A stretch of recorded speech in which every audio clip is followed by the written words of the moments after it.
Hello সবাইকে, good morning. কেমন আছো সবাই? আশা করছি সবাই অনেক ভালো আছো, সুস্থ আছো। তো আজকে সকালটা না অনেক ব্যস্ততার মধ্যে শুরু হয়েছে। কালকে অনেক রাতেও ঘুমিয়েছি, কারণ আজকে সারাদিন বাড়িতে থাকবো না, তোমাদেরকে গতকালের ব্লগে বলেছিলাম। তাই রাত্রেবেলা ভিডিও যত কাজ, যত প্রমোশনের কাজ যাই হোক না কেন, সব ভিডিও এডিট করে ভয়েস ওভার করে আপলোড করে রেখে দিয়েছি। হ্যাঁ, রাতে সম্পূর্ণটা করে রাখতে পারিনি, কারণ কিছু গোছগাছেরও ব্যাপার থাকে। আর সকালে কিছুটা মানে ভোরবেলা উঠেও কিছুটা করে নিয়েছি, মানে ঘুমের 12টা থেকে 13টা। ওই যে বললাম, সবাই কিন্তু এই যে সোশ্যাল মিডিয়ায় যারা কাজ করে, আর সোশ্যাল মিডিয়া নয়, সব থেকে বড় কথা যে যারা খেটে কাজ করে, মানুষ না তাদের সাকসেসটাই দেখে, বলে ওই তো ওর অত আছে এত আছে, মানে এরকম অনেকেই বলে শুনি। কিন্তু তার পেছনে যে কত পরিশ্রম করতে হয়, আর আমাদের যে পরিশ্রমটা সেটা হচ্ছে রাতের ঘুম নষ্ট। সংসারে কাজ রয়েছে, তারপরেও নিজেদের কাজ তো রয়েছে, সেগুলোও সমান তালে কিন্তু করতে হয়। প্রত্যেকটা মানুষকেই পরিশ্রম করতে হয়। তো সেটাই আর কি, আমি যারা বলে পরিশ্রম না করেই পেয়ে গেছে, মানে এই কথাটা শুধুমাত্র তাদের জন্য। পরিশ্রম না করে কিছু পাওয়া যায়? সত্যি কিছু পাওয়া যায় না। একমাত্র পাওয়া যায় যারা অসৎ পথে ইনকাম করে, পরিশ্রম না করে। তবে সেগুলো স্থায়ী হয় না, সেগুলো কিছু দিনের জন্য হয়। যাই হোক, চলো, আমার অনেক কাজ আছে আজকে। এদিকে দেখো, ঘরদোর সমস্ত কিছু মুছে যাচ্ছি। আর এদিকে দেখো, বরকে স্নান করানো হয়ে গেছে, ওকেও বেশ কিছুটা সকাল সকাল উঠিয়ে দিয়েছিলাম। আর উঠিয়ে তারপর এদিকে যতটুকুনি পারছি ঘরের কাজগুলো করে রেখে যাচ্ছি, কারণ বাড়িতে এসে না আর কিছু করতে ইচ্ছা করবে না। তাই এই কাজগুলো যতটুকুনি সম্ভব করে রেখে তারপরে বেরোবো। মাঝে মাঝে না নিজেকে নিজে বোঝাই, জানো তো, যে আজকের একটা দিন ঘর না মুছলে কি হয়, কিছুই এমন অশুদ্ধ হয়ে যাবে না, কিন্তু ওই যে মনটা মানে না। আমার মনে হয় কোথাও বেরোলে যদি ঘরটা একটু গুছিয়ে সাজিয়ে রেখে যেতে পারি, বাড়ি এসে একটু শান্তি মতো বসতে পারবো বা নিঃশ্বাস নিতে পারবো। মানে কেন জানি না, এটা আমার ভীষণভাবে মনে হয়। মানে আমি ঘর না মুছে একটা দিনও থাকতে পারি না। খুব অসুস্থ, খুব শরীর অসুস্থ না থাকলে তাও, তবুও তোমরা দেখেছো জ্বর গায়েও কিন্তু ঘর মুছেছি, ঘর ঝাড় দিয়েছি, ঘরের সমস্ত কাজকর্ম যতটুকুনি সম্ভব করেছি। যতটুকুনি সম্ভব কি সবই করেছি। আর যাই হোক, এদিকে ঘরদোরগুলো ভালো করে মুছে নিচ্ছি। তারপরে জামা কাপড় কাচার আছে, মেলার আছে, আর জামা কাপড় ভাঁজ করার আছে। ব্যালকনিতে অনেক জামা কাপড় কালকে কেচে মেলেছিলাম, ভেবেছিলাম আজকে সকাল সকাল হয়তো শোকাবে না। কিছু জামা কাপড় না, ওই বৃষ্টি ঝড় হয়েছিল অল্প অল্প, তো গুটিয়ে রেখেছিলাম। মানে কিছুক্ষণের জন্য হাওয়া দিয়েছিল, ঝড় বৃষ্টি তো আর হয়নি, নামমাত্র। তো ওগুলো না ভেবেছিলাম শোকাবে না, একটার পর আর একটা আছে। তো সকালবেলা উঠে দেখছি না, জামা কাপড়গুলো সত্যিই শুকিয়ে গেছে। ওয়াশিং মেশিনের কাছে তো খুব একটা জল থাকে না, মানে 80% শুকিয়েই তারপরে বেরোয়। তো ওই জন্য না খুব একটা বেশি রোদ লাগে না, হালকা একটু ছাওয়া জায়গায় মেলে দিলেই জামা কাপড়গুলো শুকিয়ে যায়। তো আমি তো ব্যালকনিতে বরাবরই মেলি, তো ওই জন্যই আর কি শুকিয়ে গেছে দেখলাম সকালে। তো ওগুলো যদি আমি ভাঁজ না করে রেখে যাই, আমার সারা রাস্তায় মনের মধ্যে খুঁতখুত করবে, কেন আমি জামা কাপড়গুলো ভাঁজ করে রেখে আসলাম না, বাড়ি গিয়ে তো আবার সেই কাজটা করতে হবে। এই সমস্ত আমার মনে চলে। আমি জানি না আমি পাগল নাকি, মানে দিন দিন হয়ে যাচ্ছি, সত্যি বুঝতে পারছি না। আর এদিকে দেখো, আমার ছোট্ট মাম্মাম এসেছে। তারপরে এই যে কাকাইয়ের কাছে বসে বসে এখন কাকাইয়ের সাথে গল্প করছে। তারপর একটুখানি ওনার একটু মোবাইল দেখার নেশা হয়েছে। আর এদিকে উজ্জ্বলের ওই একটা গামছা, গামছা নয় তোয়ালি ধুতে দিয়েছিল, তো সেটাকেই ধুয়ে রেখেছিলাম, সেটাকেই দিলাম। এই দেখো, জাস্ট ওই পুচকুটার দিকে একটুখানি চোখ তুলে তাকাও। আমি উজ্জ্বলকে তোয়ালিটা দিয়েছি, উজ্জ্বল আমাকে এই যে একটা সাদা কাপড় দিয়েছিলাম মোছার জন্য, তো ওইটা আমাকে ছুড়ে দিয়ে বললো তুমি তাহলে এইটা কেচে দিও, আর ওইটা আমি আজকের থেকে নেব। তো যেই আমি কাঁচা তোয়ালিটা ওর কাছে দিয়েছি, ছোট পুচকুটা টেনে নিয়ে সঙ্গে সঙ্গে নাকের থেকে নোংরা মুছে রেখে দিল। আর আমি আর উজ্জ্বল দুজনে মিলেই হাসছি। উজ্জ্বল বলছে তুমি আমাকে আমার কাপড়টা দাও, ওইটা তুমি পরে আবার ধুয়ে দিও। ও আর কি বলে কি জানো তো, আমার থেকে পারমিশন নেয় না। ও কি সুন্দর ও মুছে দেয় নাকের নোংরা। ও যখনই আসে ও কাকাইয়ের ওই তোয়ালির মধ্যেই নাকের নোংরা মোছে। জানো না, আমি এত হাসছিলাম, এত হাসছিলাম।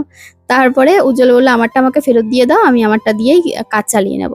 চলো, জামা কাপড়গুলো গোছানো হলেই আমি একদম চলে যাব স্নানে। ও না, আর একটা কাজ আছে, সেটা হচ্ছে বোতলগুলোতে সব জল ভরে এই ঘরটার মধ্যে রেখে যাই। এই ঘরে এসি চলে তো, ঠান্ডা থাকে, না হলে না বাইরে রাখলে জল একদম পুরো সেই আগুন হয়ে যায়।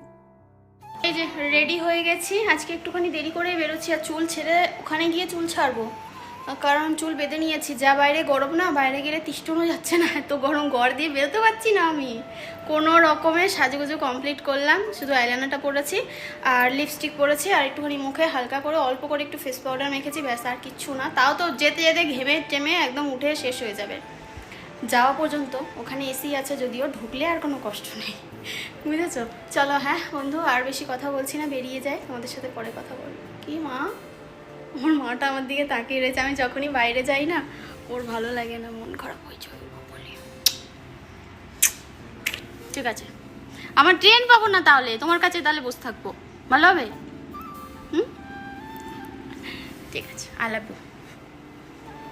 আর তারপরে আমরা পৌঁছে গেলাম প্ল্যাটফর্মে। এখানে এসে দেখো এক দিদিভাইয়ের সাথে দেখা হয়ে গেল, বলছে দিদি ফটো তুলবো, আমি বললাম হ্যাঁ তোলো না। আমার সত্যি কথা বলতে কেউ যখন এসে আলাপ পরিচয় করে আমার খুব ভালো লাগে। কেউ যদি বলে ফটো তুলবো, পাশে পাশের লোকগুলো তাকিয়ে থাকে তো ভাবে এ কোন সেলিব্রিটি চলে আসলো, আমার না তখন খুব লজ্জা করে, কেন বলতে পারবো না। আমি বাইরে গিয়ে ভিডিও করা বা এটা খুব একটা বেশি আমি নিজেও কমফোর্টেবল ফিল করি না, তারপরেও করতে হয় কারণ কিছু করার নেই, করতে হবে। তো যাই হোক, এখান থেকে দেখো ওআরএস নিলাম। প্রথমে ওই দোকানটা থেকে ওআরএস পাইনি, তারপরে টিকিট করলাম, আর তারপরে এখান থেকে ওআরএস নিলাম। কারণ রাস্তাঘাটে বেরোলে এই রোদের মধ্যে ওআরএস বা ডাবের জল মানে লিকুইড জিনিস না খেলে না ভীষণ মাথা যন্ত্রণা, মাথা ঘোরে। আর তারপরে এই যে যে দিদিকে দেখতে পাচ্ছ, এই দিদির কথা আমি কি বলবো, মানে এই দিদি আমার বহু পুরনো এক বন্ধু বা সাবস্ক্রাইবার বলতে পারো, আমার চ্যানেল ফলো করে। আমাকে আগে প্রচুর কমেন্ট করতো, আর একবার পার্সোনালি কথা হয়েছিল দিদির বাড়ি যাওয়ার জন্য, তো কিছু সমস্যার জন্য তখন যেতে পারিনি, কিন্তু সামনে থেকে কখনো দেখা হয়নি। তো আজকে আমি ট্রেনে উঠে যখন সিটে বসলাম তখন দিদি এসে আমার পাশে বসে বললো তুমি কণিকা না। তারপরে যখন পরিচয়টা দিল আমি তো অবাক, মানে এইরকমও ভগবানের কি কৃপা, দেখো কিভাবে দিদির সাথে দেখা হয়ে গেল আমার। তো পুরো উনি নামলেন হচ্ছে দমদমে, আর আমরা হচ্ছে বিধাননগর নেমেছিলাম। তো পুরো রাস্তা গল্প করতে করতে গেছি, বেশ ভালো লাগলো। আর এখানে দেখো চলে এসেছি আমাদের গন্তব্যে। এসে একটু নুন চিনি জল দিয়েছিল বা কিছু একটা দিয়েছিল, তো সেটাই খাচ্ছিলাম। কাণ্ড দেখো, ফুল করাচ্ছে। কানে দে, কানে দে, খারাপ হয়ে গেছে। বাহ, ভালো লাগছে। এই তোর এই গাছটায় কত ফুল, আর আমরা এই যে জায়গাটায় আছি, লোকেশনটা না কি দারুণ, কি সুন্দর।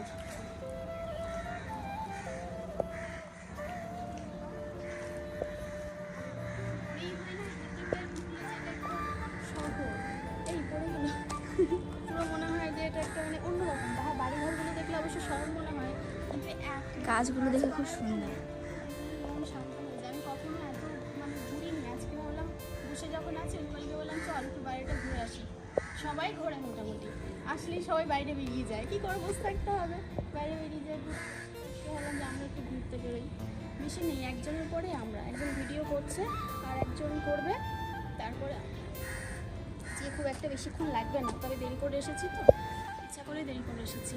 আর এদিকে যে ঘুরো বাড়িটা দেখতে, যে এই লোকেশনটা, যে বাড়িটা আমাদের শুট হয় ওই বাড়িটা দেখতে দেখা যাচ্ছে। চলো কাজটা কমপ্লিট করে বেরোই। এই এক ছোচাকে দেখো, এই যে চুচু চুচু প্যাকেট প্যাকেট নিয়ে খেয়ে নেবে, একটা বের করে দাও। দিয়েছি ওই জন্য তো করছে। করো না, ওর লোভ লাগে না, করো ওর সাথে। ওর কানগুলো দেখো খারাপ হয়ে গেছে। খারাপ না মানে এরকম টুইং এরকম হয়ে গেছে, এরকম একটুখানি অন্যরকম সিস্টেম হয়ে গেছে। আমার দেয়নি দেয়নি নেই, কিছু নেই, তোমায় বোকা বানাচ্ছে মা, তোমায় বোকা বানাচ্ছে। এই দে দে, শিগগির দে, শিগগির দে, আমি তোকে বাদাম দেব, আমি তোকে বাদাম দেব দেব। তুমি কি করলে এটা উজ্জ্বল? হাত থেকে পড়ে গেছে ওই জন্য দিয়ে দিয়েছে। দে, আমি বাদামটা ধরো, মুখের সামনে বাদামটা ধরো। এই যে বাদাম, এই যে ওই যে ওটা না, ওটা না, এটা এনে এইটা নে। যুদ্ধ চলছে, মানে মহা সংকটের মধ্যে বাস করি আমরা। ওই ওই যে কোনটা নেবে বুঝতে পারছে না, বসলো আমার গোলু গোলু।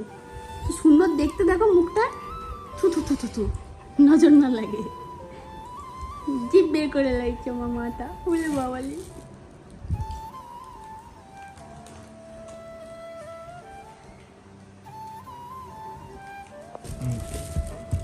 আমি যখনই বাইরে যাই উজ্জ্বলের একটাই আবদার, আমার জন্য বাদাম নিয়ে এসো। কোয়েল ওদেরকে দিয়ে আসলাম বাদাম, আর কিটক্যাট এনেছিলাম দুটো, একটা কোয়েলকে দিয়ে আসলাম, একটা ওপরে নিয়ে এসেছি। আমি বললাম ভাগে যোগে খেয়ে নিস তোরা, কী করবো। আর কতগুলো দোকানে খুঁজেছি এই কিটক্যাটের জন্য, জানো না কোনো দোকানে কিটক্যাট পাওয়া যাচ্ছে না। এমনি চকলেট আছে, আর শ্যামনগরের ওই যেখান থেকে আনি ওই দোকানটা তো ফ্রিজই খারাপ, বলছে আমাদের ফ্রিজই চলছে না। আর আমি আজকে এই প্রোডাক্টগুলো এনেছি ডিপিন থেকে। এটা হচ্ছে একটা ফেস সিরাম, আর এটা হচ্ছে একটা ওই নাইট ক্রিমের সাথে নাইট সিরাম ইউজ করে অ্যাপ্লাই করতে হবে। আর এটা হচ্ছে সান প্রোটেকশন ক্রিম, সানস্ক্রিন। এটা এই দুটো এনেছি, এগুলো সব ভিডিও হবে, শর্ট ভিডিও, ওই জন্য আর কি। আর ঘরে কিছু প্রোডাক্ট রয়েছে। আর যে আমার শাশুড়ি মা চা করে এনেছে, আমি এখনও চেঞ্জ করতে পারিনি। কি মাথা যন্ত্রণা করছে জানো না, তাও ট্রেনটা পেয়ে গেছিলাম তাড়াতাড়ি। ওইটার মুখটা দেখো, চোখ যেন খুলছে না। ছুচু ওই দেখ, ওই দেখ অমনি।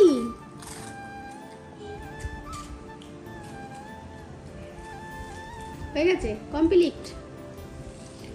কমপ্লিট। দেখো আমাদের ছাদ বাগানের আজ পর্যন্ত সব থেকে ফোটা মানে বেশি ফুল এবছর সবচেয়ে বেশি ফুটেছে। ছাদে এসে পুরো অবাক হয়ে গেছি, কি সুন্দর লাগছে, মানে পুরো ভর্তি হয়ে গেছে। এখানে তো এতগুলো ফুটেছে, ওইদিকে দেখো পুরো কত ফুলে ভর্তি। আর কোথায়? ওইদিকে। আর ওই বাইরে দিয়ে ফুটেছে, দেখা যাবে। হ্যাঁ হ্যাঁ, ঝুলছে সব নিচে। দেখি বাবা, এখানেও কত ফুটেছে, তাই তো। এই যে এখানেই দেখো কত বড়। মা গো মা, সরে যা। সব থেকে বড় আমি ওইখানটা একটা আছে, পদ্মফুল গাছ ওইখানটা। একবার ছোকো, নিচে ছোকো, দাঁড়া এইখানটা।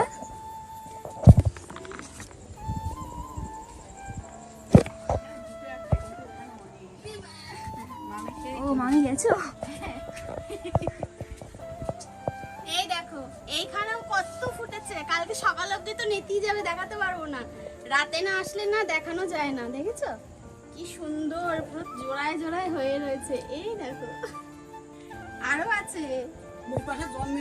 এই যে এইখানে একটা হয়েছে, এইখানে দুটো জোড়া হয়েছে একসাথে। দেখো আরো ওইদিকে হয়েছে, ওইদিকে তো দেখানো যাবে না, ওগুলো সব নিচে ঝুলে পড়েছে।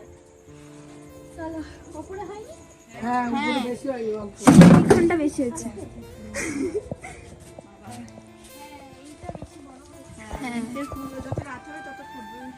মা গো মা, এটা কত বড় হয়েছে। হ্যাঁ এই নজর লেগে যাবে। এই দেখো এইটা সবচেয়ে বড় হয়েছে, দেখেছো?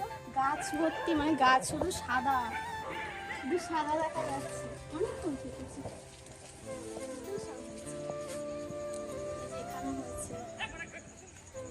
সুন্দর লাগছে, মনে হচ্ছে এরকম একটা ছিঁড়ে নিয়ে গিয়ে তারপরে ঠাকুর ঘরে সাজিয়ে পুজো দেবো। কালকে সকালে এই ফুলের কোনো দাম থাকবে না, শুধু আজকে।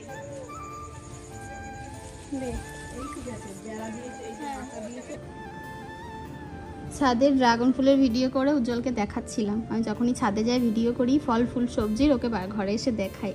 ও দেখে বলছে এত হয়েছে কি। হ্যাঁ, তো ও শুয়ে পড়েছে। এই যে পেস্তা, আর আমি এখানে আম কেটে নিয়েছি, উজ্জ্বলকে দেবো, আমি খাবো। আর নিচে ওরা খাচ্ছে, এগুলো সব দাদাদের গাছের আম। তো একটা আম কেমন একটুখানি ফেলে দিয়েছি ওটা। আর এখানে এই দুটো কেটে নিয়ে আসলাম। আর মেয়ে গেছে নিচে, পিসি এসছে যেহেতু, পিসির কাছে শোবে আর কি। তো চলো আজকের ব্লগটা এখানে এন্ড করলাম। সবাই ভালো থেকো, দেখা হবে আবার কালকে নতুন ব্লগ নিয়ে। টাটা বাবা, গুড নাইট।